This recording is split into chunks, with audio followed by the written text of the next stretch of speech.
પછી માણસ એમ કે ઘણીવાર એમ કે સામાન્ય તાવ આવે તો પછી ટીકડી લઈને આમ લઈને પછી એમ કરતાં કરતાં તાવ આળસના હિસાબે તાવ વધતો જાય છે. પછી ઘણીવાર એમ કે ભલે અત્યારે તો બધા ક્વોલિફાઈડ લોકો છે કે તાત્કાલિક સારવાર લે છે, પણ અમુક કેસ એવા હોય છે કે એ સમજે જ નહીં કે ભાઈ હાલો ને આ ટીકડી લઈને આ લઈને દેશી દવા લઈને ઓલું લઈને પછી જેને કહેવાય કે ટાઇફોઇડ ને ટાઇફોઇડમાંથી ન્યુમોનિયાની મારા ખ્યાલથી અમરેલી શહેરની અંદર એવો ડૉક્ટર છે જ નહીં, તો જેને કહેવાય કે કોમ્પ્લિકેટેડ ન્યુમોનિયા થયો હોય કે ભાઈ આ તાવમાં મનોની લેબોરેટરી કરાવવી પડે કે આની અંદર કયા પ્રકારના જમ્સ છે, શું હિમોગ્લોબિન છે, તો એ જે આ પૃથ્થકરણ કરી રહ્યા છે જેને કહેવાય કે ગંભીર રોગ એમાં જ આપ સેટઅપ છો કે ભાઈ એ જ હું કરું છું અને એ એનાલિસિસ કરી પૃથ્થકરણી કરીએ અને આપ ન્યુમોનિયાના ઘણા બધા દર્દીઓને આપણે સાજા કર્યા છે.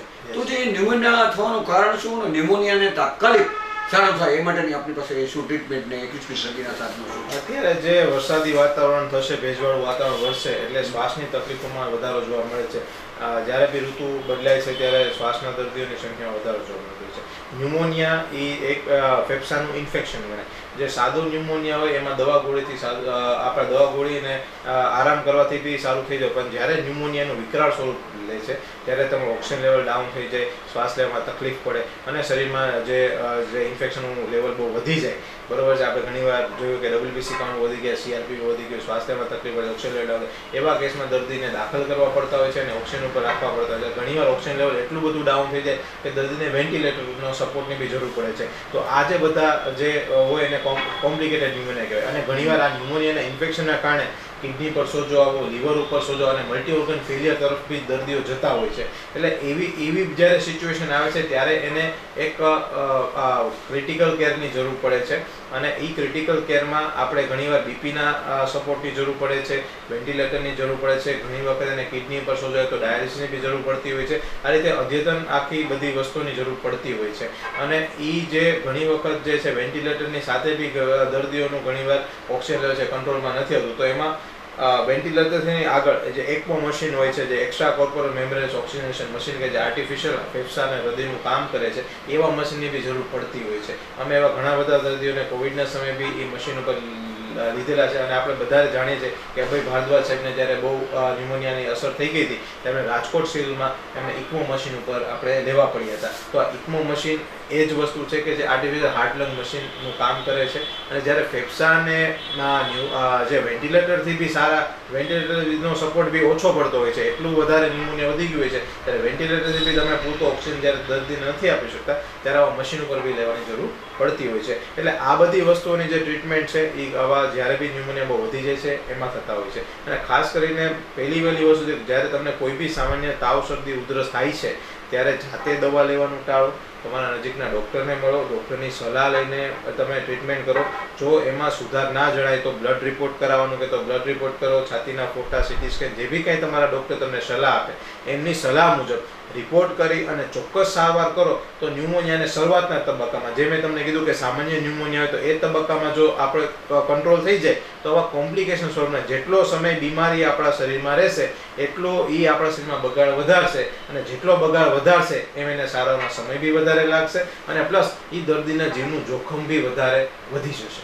એટલે ખાસ કરીને સમયસર સચોટ અને સારો ઈલાજ એ જ આનો મેઇન મુખ્ય મદદરૂપ છે. બિલકુલ બિલકુલ. પછી અત્યારના સમયમાં નવા રોગ નીકળતા જ હોય છે કે અત્યારે ખાણીપીણી ટાઈપની થઈ ગયું, માણસનું જનજીવન એક દોડધામમાં હોય કે ભાઈ એની શક્તિ બારો એમ કે વહીવટ કરે કે ભાઈ 8 કલાક આરામ કરવો કે પછી આ પ્રકારનું જમવું કે પછી ઘરનું જ જમવું કે એના વિશે ઠંડુનું જમવું, પાસે ઘણા બધા કારણો નવા રોગ થતા હોય છે. તો એમાંનો જે મલ્ટી ઓર્ગન ક્રેન કે જે તમે કે મને અમુક કોરોના આપણે એવું કે આપણા 100 વર્ષ પહેલાં કોઈ જોયું નહોતું કોરોનામાં આવું થાય કે સ્વાઇન ફ્લૂમાં આવું થાય. તો જે મલ્ટી ઓર્ગન જે છે એ આપ જે લઈ આવ્યા છો, જે એનું 21મી સદીનું જે કાંઈ સેટઅપ છે એ આપ અમારા દર્શક મિત્રોને જણાવશો. હા, એટલે અત્યારના આજના જનજીવનમાં ફાસ્ટ લાઈફ થઈ ગઈ છે. લોકો બહારનું જંક ફૂડ, ફાસ્ટ ફૂડ ખાવાનું વધારે પ્રિફર કરતા હોય છે અને એને ક્યાંક ને ક્યાંક પોતાની હેલ્થ ઉપર ધ્યાન નથી દેતા હોતા. એટલે આ બધી વસ્તુના કારણે એમને જે જીવલેણ ઇન્ફેક્શનો લાગવાની શક્યતા વધી જાય. આજે કોઈ બી ઇન્ફેક્શન લાગે તો આપણી રોગપ્રતિકારક શક્તિ છે એની સામે પહેલું રક્ષણ આપવાનું કામ એ કરશે કે જ્યારે આપણને કોઈ બી ઇન્ફેક્શન લાગે એટલે આપણું શરીર ઇમ્યુનિટી જે છે એની સામે ફાઇટ કરશે અને એનાથી તમને પ્રોટેક્શન આપવાનું કામ કરશે. જ્યારે આપણી ઇમ્યુનિટી જે છે એ ડાઉન હોય કે આપણે આપણા ન્યુટ્રિશન આપણા શરીરમાં ડેફિશિયન્સી હોય અને આપણી ખાણીપીણી રહેણી કહેણી એ બધી વસ્તુ સારી ના, એટલે આપણે એ જે પ્રાઇમરી ડિફેન્સ સિસ્ટમ જે આપણી નબળી પડે છે એના કારણે શું થાય છે કે એ ઇન્ફેક્શનનો આપણા શરીરમાં વધારો થાય છે. ઘણીવાર પેટના ઇન્ફેક્શન હોય, ઘણીવાર ફેફસાના ઇન્ફેક્શન હોય, ઘણીવાર બ્લડના ઇન્ફેક્શન હોય. એ બધા ઇન્ફેક્શનો ઘણી વખત એટલા બધા વધી જતા હોય છે અને ખાસ કરીને જેમને પહેલેથી ડાયાબિટીસ હોય, પહેલેથી કોઈને કિડનીની બીમારી, એવા લોકોમાં આ વસ્તુ વધારે જોવા મળે કે એમાં ઇન્ફેક્શનો છે જીવલેણ સાબિત થાય. અને જ્યારે ઇન્ફેક્શનો બહુ વધી જાય છે ત્યારે આપણા શરીરના એક સેપ્ટિસેમિયા, અમારી ભાષામાં સેપ્ટિસેમિયા કહે કે આપણે ઘણીવાર કે ચેપ છે એ આખા શરીરમાં પ્રસરી ગયો છે. ડૉક્ટર આ રીતે સમજાવતા છે ચેપ આખા શરીરમાં પ્રસરી જાય છે અને ઘણા બધા જે અવયવો છે એ બધાને ફેફસા ઉપર અસર કરે, કિડની ઉપર અસર કરે, લીવર ઉપર અસર કરે, બીપી ઘટી જાય, મગજ ઉપર અસર થઈ જાય. એટલે મલ્ટી ઓર્ગન ફેલિયર તરફ પેશન્ટ જતું હોય છે. મલ્ટી ઓર્ગન ફેલિયર તરફ જ્યારે પેશન્ટ જતું હોય ત્યારે મલ્ટી ઓર્ગન ફેલિયરવાળા દર્દીઓને ઘણા બધા જે આઈસીયુ જે સપોર્ટની જરૂર પડતી હોય છે, ઘણા બધા સપોર્ટની જરૂર પડતી હોય છે અને એ દર્દીમાં જે જીવનું જોખમ 70 થી 80% જેટલું હોય છે. એટલે એવા દર્દીઓમાં ને જ્યારે મલ્ટી ઓર્ગન ફેલિયરમાં જાય છે ત્યારે 70 થી 80% જીવના જોખમ ઉપર આવી જાય છે અને દર્દીનો જીવ જોખમમાં મુકાય છે. એટલે જો આવા દર્દીઓને સમયસર સારવાર મળવી બહુ જ જરૂરી હોય, પ્લસ એને અદ્યતન સારવાર જે આઈસીયુની જે પ્રોપર આઈસીયુ કેર જે છે કે જેમાં વેન્ટિલેટર, આઇનોટ્રોપિક સપોર્ટ, જે એના એન્ટીબાયોટિક્સ, પછી એના એસઓએસ ડાયાલિસિસ સપોર્ટ અને ઘણા બધા મલ્ટિપલ ડોક્ટર્સની ટીમ બી એમાં રિક્વાયરમેન્ટ થતી હોય છે.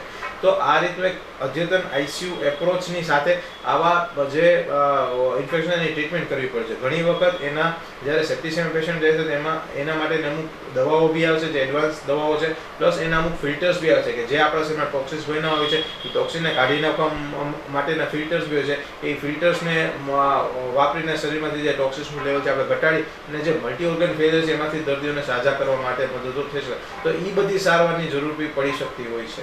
એટલે જ્યારે આવા જીવલેણ ઇન્ફેક્શનો થાય છે અને મલ્ટી ઓર્ગન ફેલિયરમાં થાય છે ત્યારે આ રીતે મલ્ટિપલ એપ્રોચથી આપણે દર્દીના બોડીને સપોર્ટ કરી અને એને આપણે જીવલેણ પરિસ્થિતિમાંથી બહાર કાઢવાનો પ્રયત્ન અમે લોકો કરતા હોઈએ છીએ. બિલકુલ.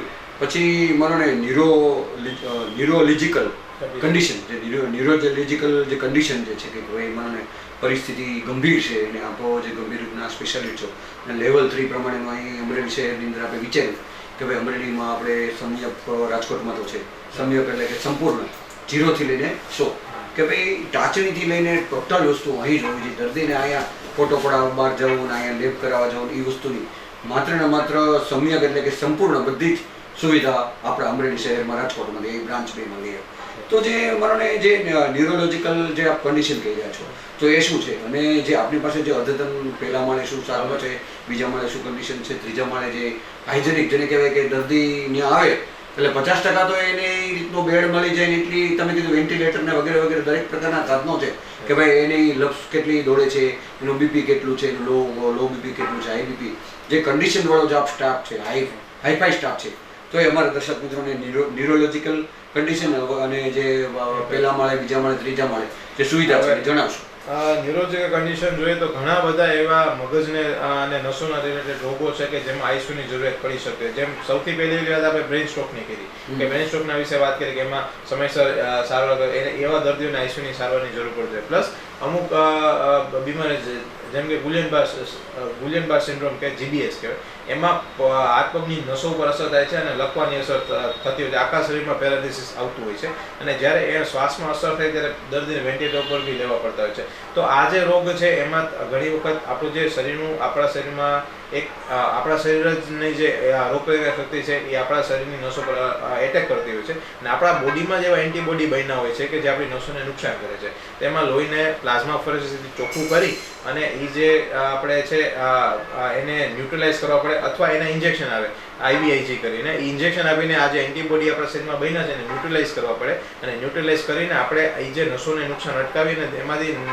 નસોની રિકવરી ધીરે ધીરે કુદરતી રીતે એમાં આવતી હોય છે. તો એ સમયગાળા દરમિયાન જો દર્દીને શ્વાસની તકલીફ પડે તો વેન્ટિલેટરની જરૂરિયાત પડતી હોય છે, પ્લસ એને એક ક્રિટિકલ કેરની સારવારની જરૂર પડતી હોય છે. તો આ બધી વસ્તુ જે છે એમાં આઈસીયુનો બહુ મોટો રોલ હોય છે. પ્લસ જે માયસ્થેનિયા કરીને રોગ હોય છે, અમિતાભ બચ્ચનને માયસ્થેનિયા રોગ છે, બધા જાણે છે કે અત્યારે ગોળીઓ પર છે, પણ માયસ્થેનિયા રોગ જ્યારે એના ક્રાઇસિસમાં જાય છે ત્યારે દર્દીને સેમ આખા શરીરમાં પેરાલિસિસની અસર આવતી હોય છે, શ્વાસ લેવામાં તકલીફ પડતી હોય. તો એવા દર્દીઓને બી આ પ્રકારની અદ્યતન સારવારની જરૂર પડતી હોય છે, આઈસીયુની જરૂર પડતી હોય છે. તો એવા દર્દીઓને બી આપણે આઈસીયુમાં ટ્રીટમેન્ટ કરી શકીએ છીએ. ત્યાં પ્લાઝમાફરેસિસ, આઈવીઆઈજીની ટ્રીટમેન્ટ છે આપણે કરી શકીએ છીએ. પ્લસ એની સાથે લેવલ 3 આઈસીયુની જે ફેસિલિટી છે એનો લાભ આપીને દર્દીને જે દરમિયાન ન્યુરોજીની સારવાર ચાલે એટલા દરમિયાન એને સ્ટેબલ રાખી અને એમાંથી બહાર કાઢવા માટે આપણે એને મદદરૂપ કરી શકતા હોઈએ છીએ.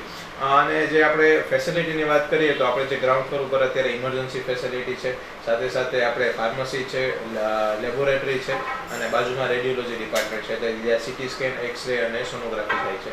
આપણે જે પહેલો માળ છે ત્યાં ઓપીડી વિભાગ છે, ત્યાં આપણે દર્દીઓને જે રૂટીન ઓપીડીમાં બતાવવા આવતા હોય છે આઉટડોર પેશન્ટ્સ, એ લોકોને આપણે જોવાની સુવિધા અને એ વસ્તુ છે. એની ઉપર આપણે સેકન્ડ ફ્લોર ઉપર જઈએ તો સેકન્ડ ફ્લોર ઉપર આપણી પાસે અત્યારે આઈસીયુ ફેસિલિટી છે. આઈસીયુની સાથે સાથે આપણે આઇસોલેશન આઈસીયુની ફેસિલિટી બી છે કે જ્યાં આજે સ્વાઇન ફ્લૂ છે, કોરોના છે, એવા કોઈ જે ઇન્ફેક્શન, જે ચેપી રોગો છે કે જેમાં એકનો જે બીજા દર્દીને ના લાગે એટલા માટે એમને અલગ આઈસીયુમાં રાખવા પડે, તો એવી આઇસોલેશન આઈસીયુની બી સુવિધા ઉપલબ્ધ છે. સાથે સાથે જે હૃદય રોગના જે દર્દીઓ છે એના માટે આપણે કેથલેબ અને કાર્ડિયાક આઈસીયુની બી સુવિધા છે. અને ત્યાં એક મોડ્યુલર ઓપરેશન થિયેટર બી છે કે જ્યાં આપણે જે પેટને લગતા, હાડકાને લગતા, યુરોલોજીને લગતા અને આપણે સર્જરી અને ગાયનેકને લગતા બધા ઓપરેશનો થઈ શકે એવી એક સુવિધા માટે ઓપરેશન થિયેટર છે, જે મોડ્યુલર ઓપરેશન થિયેટર છે. એની ઉપર આપણે રૂમ્સની વ્યવસ્થા છે, જે વોર્ડ્સની વ્યવસ્થા છે, જ્યાં આપણે મલ્ટી શેરિંગ ડિલક્સ અને સુપર ડિલક્સ રૂમની વ્યવસ્થા છે. એટલે આ રીતની આપણે કમ્પ્લીટ કેર હોસ્પિટલની સારવાર અલગ અલગ લેવલના ફ્લોર ઉપર છે. બિલકુલ.